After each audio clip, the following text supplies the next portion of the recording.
Hello বন্ধুরা, কেমন আছো? আশা করি তোমরা ভালো আছো।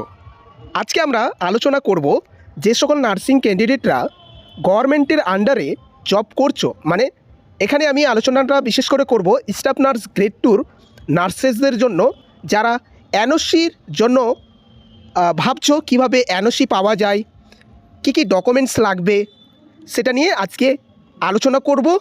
ফুল ভিডিওটা দেখার চেষ্টা করবে। এনওসিটা খুব ইম্পর্ট্যান্ট। যারা গভর্নমেন্টের আন্ডারে জব করছো, আমরা এটাও জেনে নেব এনওসি কী কী কাজে লাগবে। ঠিক আছে, তো এনওসির জন্য কী কী ডকুমেন্টস তোমাদের লাগবে, কী কী প্রসেসে তোমাদের এনওসিটা তোমরা পাবে, এটা নিয়ে এই ভিডিওটা তৈরি করা। ফুল ভিডিওটা দেখার চেষ্টা করবে, কারণ এনওসিটা অনেক কাজে লাগে বলেই আজকে এই ভিডিওটা তৈরি করা। তোমরা দেখবে, তোমরা যখন ওয়েবসাইটে যাবে, এখানে তোমরা এনওসিগুলো দেখতে পাবে। অনেকে এনওসির জন্য অ্যাপ্লাই করেছে। এখানে আমি দেখাবো তোমাদের। এই যে এনওসিগুলো আছে, তোমরা যে কোনো একটা এনওসি দেখো। আমি এই এনওসিটা দেখলাম। এখানে দেখো, এটা একটা এনওসির ওয়ার্ডার, নো অবজেকশন সার্টিফিকেট। এবং নো অবজেকশন সার্টিফিকেটটা কী কী কাজে লাগে সেটাও জানাবো। তবে এখানে দেখো, এনওসির জন্য যারা অ্যাপ্লাই করেছো বা যারা করবে, ঠিক আছে, তারা ওয়েবসাইট থেকে তোমাদের এনওসিটা তোমরা দেখতে পাবে। ঠিক আছে, এবং দেখো এখানে কিসের জন্য কিসের জন্য এনওসিটা করেছিল। তবে এখানে জ্যাম্পাসের জন্য এই এনওসিটা অ্যাপ্লাই করেছিল। দেখো এখানে নো অবজেকশন সার্টিফিকেট, তার অর্ডার বেরিয়েছে এবং তাদের নামগুলো এখানে দেওয়া হয়েছে। তো কি কি ডকুমেন্টস লাগবে, কিভাবে তোমরা এই এনওসিটা পাবে, ঠিক আছে, একদিন তোমাদেরও কাজে লাগতে পারে এই এনওসির জন্য। তো অ্যাডভান্স তোমরা জেনে রাখো। ঠিক আছে, তো চলো তোমাদের একটা একটা করে স্টেপ বাই স্টেপ তোমাদের জানানোর চেষ্টা করব।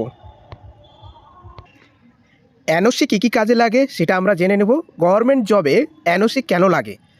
সাধারণত নিচের ক্ষেত্রে এনওসি প্রয়োজন হয়, মানে নিচে যে দেওয়া হয়েছে কয়েকটা 7টা পয়েন্ট দেওয়া হয়েছে, এইসবের ক্ষেত্রে এনওসি কাজে লাগে। ঠিক আছে, 1 নম্বর, অন্য সরকারি চাকরিতে আবেদন করতে, যেমন ওয়েস্ট বেঙ্গল হেলথের ডিপার্টমেন্টে তুমি যদি চাকরি করতে যাও, বা রেলওয়ে অথবা পিএসসি অথবা এমসি, এইসবের ক্ষেত্রে, বা কোনো তুমি এক্সাম দিতে যাচ্ছ, বেটার তোমার যে পোস্টে আছে তার থেকে ভালো কোনো পোস্টে তুমি এক্সাম দিতে যাচ্ছ, তুমি একটা অ্যাপ্লাই করেছো কোনো পোস্টের জন্য, তার জন্য তোমাকে এনওসি লাগবে। ঠিক আছে, আর কি, ইন্টারভিউ বা ডকুমেন্ট ভেরিফিকেশনের সময় এনওসি লাগে। অনেক ক্ষেত্রে দেখবে ইন্টারভিউ, ধরে তুমি কোয়ালিফাই করলে, দেন তোমাকে ইন্টারভিউতে এনওসিটা লাগবেই। তুমি যদি এনওসি না করে তুমি অ্যাপ্লাই করতে পারবে কোনো একটা পোস্টে, তুমি সেই পোস্টে এক্সামও দিয়ে দিতে পারবে, তবে ইন্টারভিউর সময় তোমাকে কিন্তু এনওসিটা লাগবেই। 3 নম্বরের পয়েন্টটা বলা হয়েছে, বর্তমান চাকরি থেকে বা বর্তমান চাকরি ছেড়ে নতুন কোনো গভর্নমেন্টে জয়েন করতে, ঠিক আছে, তার জন্য এনওসি লাগে, বা কোনো স্টাডি লিভের জন্য, হায়ার স্টাডি করার জন্য, ডিপার্টমেন্ট চেঞ্জ করার জন্য, একটা ডিপার্টমেন্টে আছো অন্য ডিপার্টমেন্টে যাওয়ার জন্য এনওসি দরকার। এখানে বিশেষ করে আমি স্টাফ নার্স গ্রেড 2 প্রসেসটা, ফুল প্রসেসটা তোমাদের জানাবো। কী কী ডকুমেন্টস লাগবে নিচে দেওয়া হয়েছে, সেগুলো তোমাদের জানাবো। ঠিক আছে, তোমরা দেখে নাও এইসব ক্ষেত্রে এনওসি লাগে। এবার ডকুমেন্টসগুলো কী কী লাগে সেটা একটু দেখে। ওয়েস্ট বেঙ্গল নার্সিং স্টাফদের এনওসি পাওয়ার জন্য যে ফর্মটা ফিল আপ করতে হয়, সেটা কোথায় পাওয়া যাবে? তোমরা ওয়েবসাইটে সার্চ করলে, গুগলে তোমরা সার্চ করলে এই ফর্মটা তোমরা পেয়ে যাবে পিডিএফ আকারে। অথবা তোমরা যে হসপিটালে তোমরা জব করছো সেই হসপিটালের যে অফিস, ঠিক আছে, সেখান থেকেও তোমরা এই ফর্মটা কালেক্ট করতে পারবে। ঠিক আছে, এই ফর্মটার সাথে সাথে তোমাদের ডকুমেন্টসগুলো অ্যাটাচ করতে হবে। ফর্মটা কীভাবে ফিল আপ করবে তোমরা যদি চাও, সেই ভিডিওটা আমি আপলোড করব। তবে এখানে ফর্মটা তোমরা দেখে নাও। এখানে এই ফর্মটা টোটাল, ঠিক আছে, এই পেজগুলোর মধ্যে টোটাল 3টা পেজ আছে। 3টা পেজেই তোমাকে ফিল আপ করতে হবে ঠিকঠাক। ঠিক আছে, দেখে নাও, ফিল আপটা তোমরা নিজেরাই করতে পারবে, খুব সহজ। ঠিক আছে, কোনো ঝামেলা নেই। তবে তোমরা যদি চাও তাহলে অবশ্যই এই ফর্মটা ফিল আপটা একটা ভিডিও তোমাদের শেয়ার করব। ঠিক আছে, ডকুমেন্টসগুলো যেগুলো লাগে সেগুলো হচ্ছে অ্যাপ্লিকেশন কপি। তুমি যে কোনো পোস্টের জন্য, যেমন হচ্ছে অনেকে এমএসসি করার জন্য অ্যাপ্লাই করেছো, ঠিক আছে, বা জ্যাম্পাস যারা যারা দিয়ে দেওয়ার জন্য অ্যাপ্লাই করেছো, পোস্ট বেসিক বিএসসি নার্সিংয়ের জন্য যারা অ্যাপ্লাই করছো, সেটা অ্যাপ্লিকেশন কপিটা। 2 নম্বর, ইনফরমেশন বুলেটিন কপি। দেখবে তুমি যখন অ্যাপ্লাই করবে বা তুমি যে পোস্টের জন্য অ্যাপ্লাই করবে সেখানে একটা দেওয়া থাকে যে এই পোস্টের জন্য তুমি অ্যাপ্লাই করেছো, বুলেটিন মানে তোমার time table A to Z ওখানে লেখা থাকবে। ঠিক আছে, এই যে তোমরা দেখতে পাচ্ছ এইরকম একটা তোমরা পাবে যারা পোস্ট বেসিক BSc নার্সিংয়ের জন্য যারা চাইছো এনওসিটা। ঠিক আছে, বিশেষ করে আমি ওই আমাদের স্টাফ নার্স গ্রেড 2 যে এক্সামগুলো আছে তার ক্ষেত্রে যে এনওসিগুলো লাগে সেটাই এখানে বিশেষ করে তুলে ধরেছি। ঠিক আছে, এই যে তোমরা দেখতে পাচ্ছ ইনফরমেশন বুলেটিন কপি এটা লাগবে। তারপরে আমাদের কি লাগবে, পোস্টিং অর্ডার। যারা গভর্নমেন্ট জব করছো তো তোমাদের পোস্টিং অর্ডারের যে কপিটা আছে দেখবে 3টা পেজ থাকে। প্রথম পেজটা অর্ডারটা থাকে, তোমার যেখানে নাম থাকবে সেই পেজটাও থাকবে ওখানে, আর লাস্টের যে একটা পেজ থাকে তো পোস্টিং অর্ডারটা লাগবে। 2 নম্বর, এখানে আমি আরেকটা 4 নম্বর পয়েন্টটা বলেছি যে CMOH জয়নিং অর্ডার। ঠিক আছে, এবার হচ্ছে যারা সুপার স্পেশালিটি হসপিটালে জয়েন করেছো, যারা RH রুরাল হসপিটালে জয়েন করেছো, BPSC এইসবের ক্ষেত্রে CMOH-এর পোস্ট জয়নিং অর্ডারটা লাগে।